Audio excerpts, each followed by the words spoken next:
జిల్లా వ్యాప్తంగా నమోదవుతున్న గరిష్ట ఉష్ణోగ్రతలతో ప్రజలు ఉక్కిరిబిక్కిరవుతున్నారు. రాష్ట్రంలోనే రికార్డు స్థాయిలో ఉష్ణోగ్రతలు నమోదవుతున్న వేళ జనాలు బయటకు రావడానికి జంకే పరిస్థితి నెలకొంది. ఎండవేడంకి తోడు వడగాల్పుల బెడతో ప్రధాన రహదారులు నిర్మానుష్యంగా మారుతున్నాయి. గత పక్షం రోజులుగా భానుడి ప్రతాపం మరింత పెరిగింది. ఈ నేపథ్యంలో మంగళవారం అక్కడక్కడ కురిసిన అకాల వర్షాలు ఎండవేడిమి నుండి కొంత ఉపశమనం కలిగించాయి.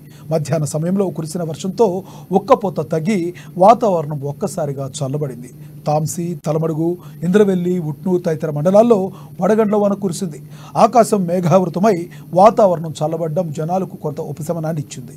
తీవ్రమైన ఎండల వేడిమితో ప్రజలు అల్లాడుతున్న నేపథ్యంలో మోస్తరుగా కురిసిన వానలతో స్వాంతన లభించినట్లయింది.